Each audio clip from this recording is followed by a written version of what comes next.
So say now that you've experienced this oneness with the collective, this oneness, this ease, I'm not my body, I'm not my emotions. And then what? Are you there in the samadhi forever? Are you back to Hardly, society? hardly, So hardly. bring us back to the moment a little bit, a few minutes after you experience this oneness. Now Yeah. you're back to your body, fresh in this new disabled body. And now what?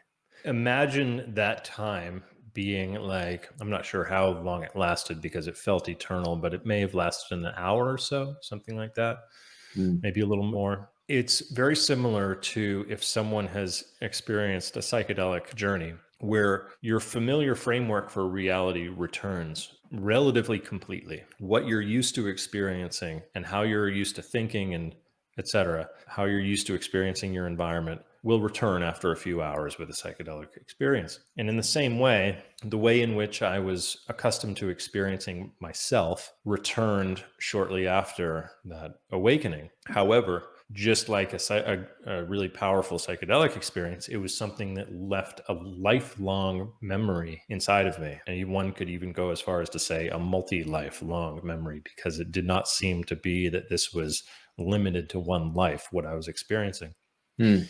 And so there was this lasting memory, and it was like a reset button had been pushed inside of me, where the next years, the next several years, were going to be incredibly challenging. And in fact, in many ways, my life now is incredibly challenging. So I think it's important for your listeners to know that, while I'm showing up the way that I am and doing the work that I'm doing, it's not like there's some sort of permanent, sort of transcended space that I've managed to get to, that where the challenges no longer bother me. Instead, 21 years later, it's in a certain way, there's going to be radical challenges ahead of me in my life from this. But it was like a reset button had been pushed inside of me that night that just said, you're going to be able to handle the challenges ahead of you, because who you are is not the subject of your thoughts and feelings. Who you are is never the subject of your thoughts and feelings.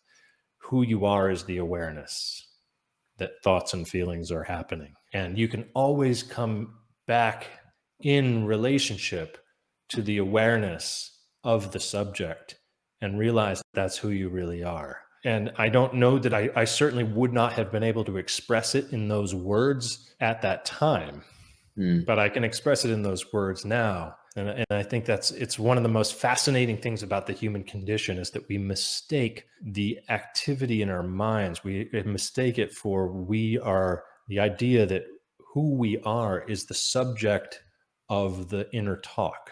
That's the subjective reality that we reference when we think about who we are. When you think about, when people ask you who you are, the first thing that you're going to talk about is your name, where you're from, what you're interested in, what your vocation is, your career, whatever. You're going to give this sort of laundry list of words and concepts that are describing your subjective experience, just like you said. But that's actually never who you really actually are.